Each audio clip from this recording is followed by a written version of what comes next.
नमस्कार दर्शकों, धार्मिक चमत्कार में आप सभी का स्वागत है। आज हम आप सभी को एक बूढ़े काका की धार्मिक कहानी सुनाएंगे। छोटे से गांव में एक बूढ़े काका रहते थे, जिनका असली नाम तो कोई नहीं जानता था, पर सब उन्हें प्रेम पूर्वक बूढ़े काका कहते थे। काका का जीवन बहुत साधारण था। वे सादा जीवन जीते, दिन में खेतों में काम करते और शाम को गांव के चौपाल में बैठकर भगवान की कथाएं सुनाते। लोग उन्हें बहुत मानते थे क्योंकि वे बहुत धार्मिक और ईमानदार व्यक्ति थे। लेकिन काका के मन में एक उलझन हमेशा रहती थी, क्या भगवान सच में मेरी पूजा सुनते हैं? एक दिन काका ने तय किया कि वे गांव के पास के जंगल में जाकर कुछ दिनों के लिए एकांत साधना करेंगे और तब तक वापस नहीं आएंगे जब तक उन्हें भगवान के दर्शन नहीं हो जाते। उन्होंने गांव के लोगों को बताया और सब ने उन्हें साधना के लिए शुभकामनाएं दी। काका जंगल में पहुंचे और एक पुराने पीपल के पेड़ के नीचे बैठ गए। उन्होंने दृढ़ निश्चय किया कि वे तब तक ध्यान करेंगे जब तक भगवान का आशीर्वाद प्राप्त नहीं होता।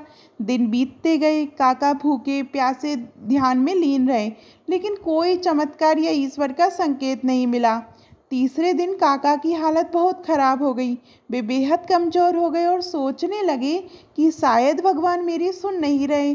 तभी अचानक एक साधारण से दिखने वाले किसान वहाँ से गुजरे और काका से बोले, बाबा क्या आप भूखे हैं? मैं अपने खेतों से ताज़े फल लेकर आया हूँ, कृपया कुछ खा लें। काका ने पहले तो मना कर दिया क्योंकि वे भगवान से मिलने का इंतजार कर रहे थे, लेकिन किसान की मृदु भाषा और सरलता देखकर काका का दिल पिघल गया। उन्होंने किसान से कुछ फल लिए और खा लिए। किसान ने काका से कहा, बाबा भगवान हर रूप में आते हैं, उन्हें पहचानने के लिए दिल से देखना पड़ता है। ये कहते हुए वह किसान अदृश्य हो गया।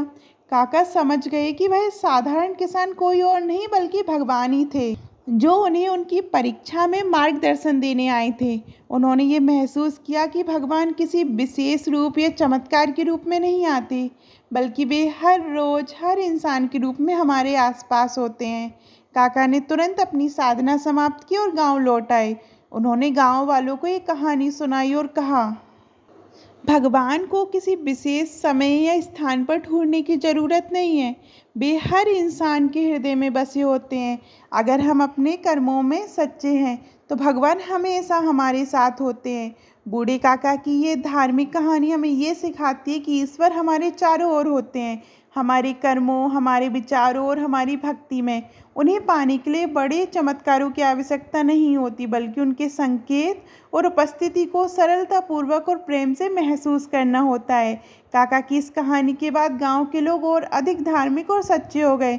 उन्होंने ये सीखा कि सच्चाई, प्रेम और सरलता से भगवान को पाया जा सकता है। और काका जो पहले भगवान की उपस्थिति पर सवाल उठाते थे, अब पूरे गांव के लिए प्रेरणा का स्रोत बन गए हैं। इस प्रकार बूढ़े काका की साधारण और सरल कहानी उनके जीवन के एक अद्भुत अनुभव से एक महान धार्मिक प्रेरणा बन गई, जो आज भी लोगों को सिखाती है कि भगवान हर जगह होते हैं, बस हमें उन्हें पहचानने के लिए अपने हृदय को खोलना होता है। आपको बूढ़े काका की धार्मिक कहानी कैसी लगी, कमेंट में ज़रूर बताइएगा। और अभी तक आपने हमारे चैनल धार्मिक चमत्कार को सब्सक्राइब नहीं किया तो सब्सक्राइब करिएगा। धन्यवाद।